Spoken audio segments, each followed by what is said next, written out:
Okay, how's everybody doing today? It's Papa Jim from Papa Jim's Cajun Barbecue. Today we're going to do a couple of slabs of pork ribs. We're going to do a couple of spatchcock chickens. And I'm trying to get my fire going right here, so let's take...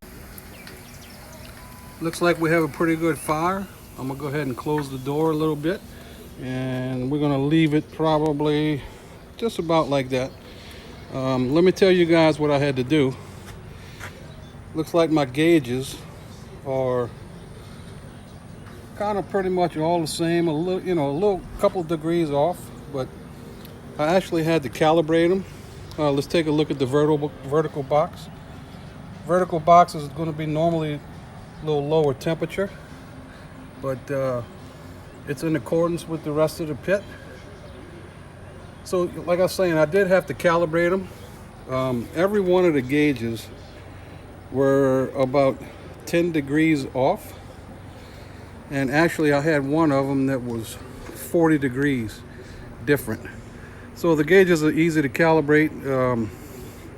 Just did it with some boiling water. Once that water reaches 212, it's not going anywhere. So you could do it like that, or you could do it with ice. But let's go take a look at the ribs that I have prepared. All right, these I've seasoned them up yesterday. Had them sitting in the fridge, and just took them out about 10 minutes ago because I plan on putting these things on the pit. Probably, I'm just saying, maybe in about another 20 minutes. So I'll get back to you when I put them on the pit. All right, it's been a few minutes, but I want to show you guys something.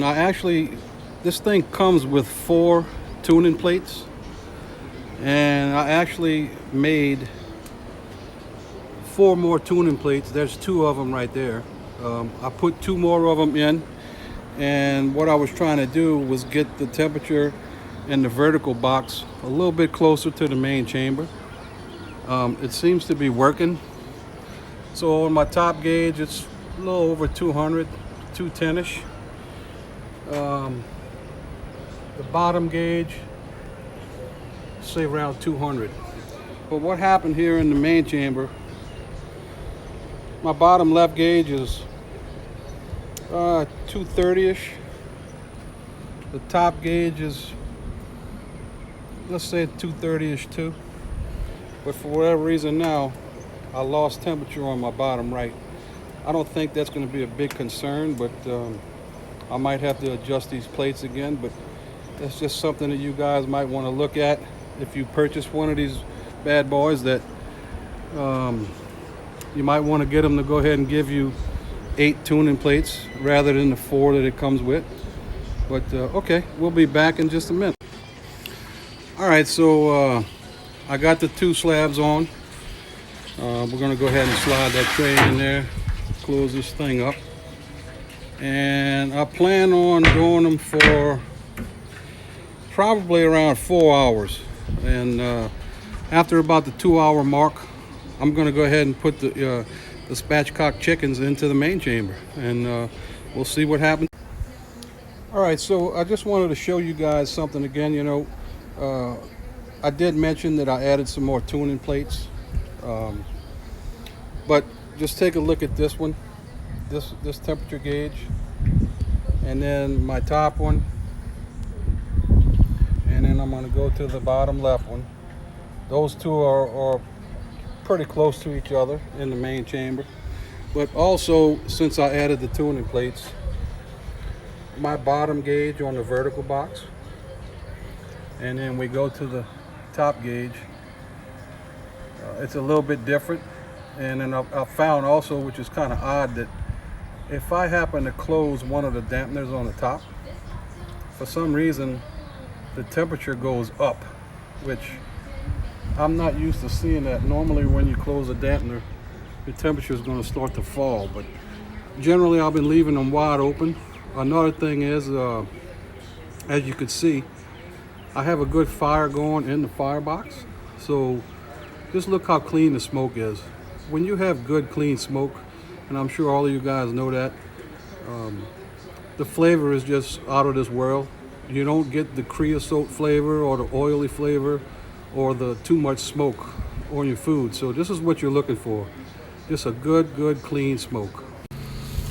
All right, Papa Jim here again. It's been about 2 hours, so I went ahead, I decided I'm gonna go ahead and put these chickens on while my temperature is right where I want it to be. So we're gonna go ahead and close this thing up. And I've opened up the vertical box twice just to spritz them. I spritz the ribs with just pure apple cider vinegar. That I find that works for me, but you know, like everybody else, you can use what you want. Okay, so I just added a piece of wood, but there's something I wanted you guys to see. You see, another accessory that I purchased is this fire management basket. So this allows me to keep all my logs perfectly stacked, however many I want to put, right smack in the middle of the firebox. And as you can see, I have one log to the right, one log to the left that's heating up. So when I do throw a log on, it just lights instantly with no dirty smoke. I don't have to worry about all that dirty smoke. Okay, so the chickens are just about finished. I sauced them up with, actually it's some sugar-free barbecue sauce, which is pretty good. It's called Grillz sugar-free barbecue sauce, but let me show you something else that I have. I have quite an array of seasonings, so give me just a second. All right, so this is in my little outdoor kitchen that I have, and this is all of the different stuff that I use, different barbecue sauces. I have all kind of different rubs, and this thing comes out right here, and there's all kind of stuff back there. And sometimes I get confused because I'm not sure what I want to use, but you know, just like everybody else, I have some favorites. All right, so we just pulled the chickens off. The ribs aren't going to be done for another couple of hours, but so my wife is inside making some red beans and rice. So we're going to have barbecue spatchcock chicken with red beans and rice. And later on this evening, we're going to have the ribs with probably red beans again. So anyway, look, Papa Jim checking out. I'll see you guys next time. Everybody have a good one.